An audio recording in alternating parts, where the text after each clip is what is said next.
So it's fairly early on Friday morning. I guess we got a little bit of a dusting of snow. You can see that the roof over here is sort of holding up.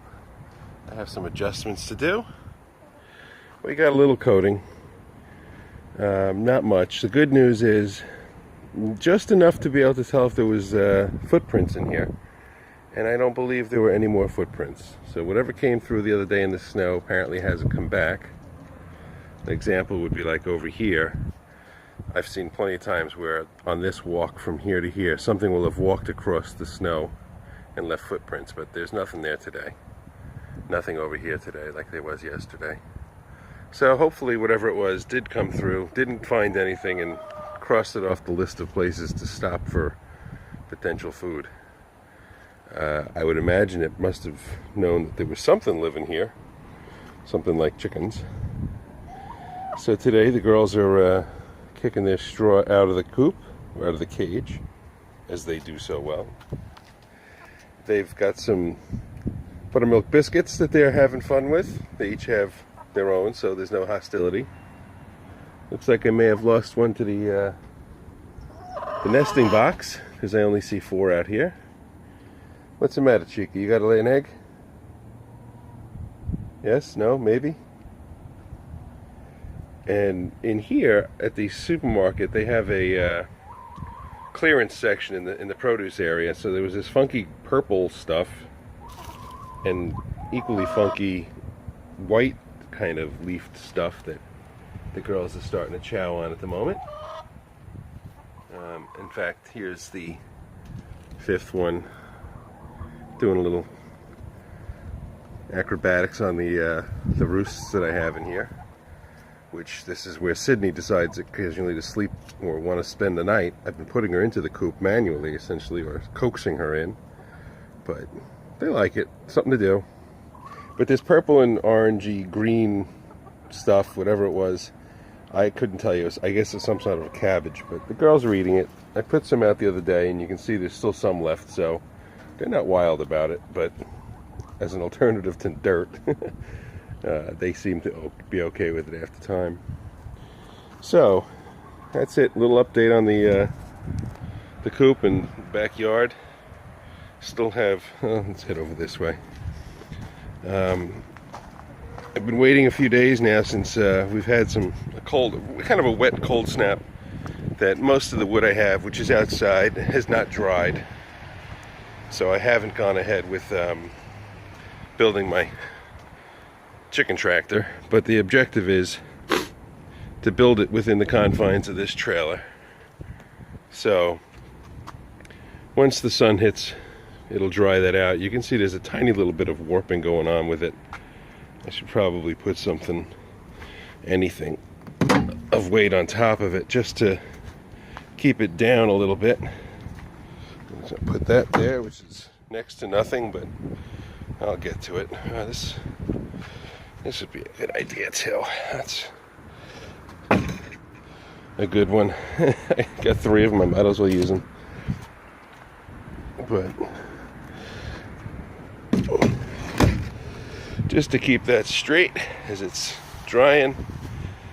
I haven't seen any major twists and stuff in the 1x, so I have a 2x4 base in mind and a 1x, I think it's 1x4, yeah, upper railing, and then some conduit that a friend of mine has a bender, so I'll try to do my best at getting that bent straight with a 5-foot width and an 8-foot length. I think I'll have to take the tailgate off, but in which case I say I should probably just make it 10 feet, but if I'm going to do smaller squatter, hopefully it'll be more stable, and I don't need it that big for what I want to do. At most I'm going to have probably 20 birds inside a 5x8 enclosure, moved every day. So and I'm going to try hatching 24 eggs. If I get 100% success, I got a problem. If I don't get 100% success, then that will be so bad.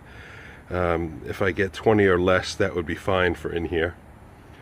And the town only allows me to have a total of 15, so before anybody were to catch on that I have those, I'd have to be getting some hens maybe out, some pullets out into the back coop and get them acclimated to the 5 girls I have, and then whatever's left over I try to sell or send them to freezer camp. The idea being is I want to go full process from hatch to harvest, and all this grass back here is what I'm going to use as my daily moving space.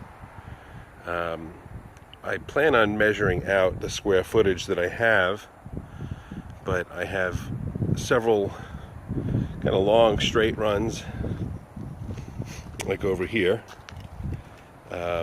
This is over 10 feet wide, so with a 5-foot wide tractor I've got at least two runs down here. I figure make 2 passes. It's, I don't know how long it is. I'll calculate that out, but I'm going to speculate. Let's see, 16, 8, 16, 8, 16, 1, 2, 3, 4. It's plenty long, and I have from the edge of my patio here, it's not exactly straight, but you'll get the hint that it's a long, narrow space. Out here is going to be quite a bit of sunlight, and I'll need to be concerned about the roof and the shading. Over in here it shades, it may not shade way out to here, but at least in this section it will shade past noon. So on the hotter days I'm going to try to head in that direction. Even if I have to move it more than just one standard unit, I'll move it over to the shade when I need to. And then back by the camper. The camper's 20 feet long, so figure that's another 20-ish by 20 section back there. There's a little more behind the shed, but I'm going to see. I'll move it every day. I have a feeling it's going to do a number on the lawn, but I think the hope is that it'll come back better than what it was. Nothing like trucks driving by. That's one of many snow plows that are out snow plowing for something where there's no snow on the ground. So they're spreading sand in theory, but they usually drag the snow plow just to rip it up. But I joked in the video the other day that they plow here 15 times an hour, and that's just talking about before the snow. So we don't have problems with snow removal here. It's gone in a matter of hours. I live on a somewhat busy street, but not too busy. Anyway, I'm running up on about 8 minutes on this babble. You can see we got some really gray, slate gray winter skies here on Long Island. Wind is blowing from the north. If you can see the jet up there heading toward JFK. But generally speaking, it's going to be a cold kind of day today. Heading to the west, I see some patches of blue. Maybe it'll open up. If it does, we'll get some sun. It'll warm up. This snow will melt. Maybe. We'll see. Al, in case you're watching, this is my weather post over here. That's my rain, and over here on top of the fence there, which is just clearing the fence below, and it's not too close to my shade, to my shed rather. This sensor's been doing pretty good. You should be getting, you should be getting more than 1 or 2 miles per hour, I'm sure, by this time of year. So that's the temperature, humidity, wind speed. It doesn't have a direction, unfortunately. But I had thought about putting it up there, but for the same reason as Al, I decided not to. And actually I have this 12-foot 4x4 that is going to have this birdhouse. It was an Amish country birdhouse. It's all made out of the plastic, what do they call it, Trex kind of material. And I plan on putting it up out in the back, but these 2 trees over here are very windblown. I live very close to the ocean, to the bay, and our prevailing wind prevails, so you can see everything's kind of got a lean. Alright, enough for today's update. Just another cold day in New York on Long Island. Bye-bye.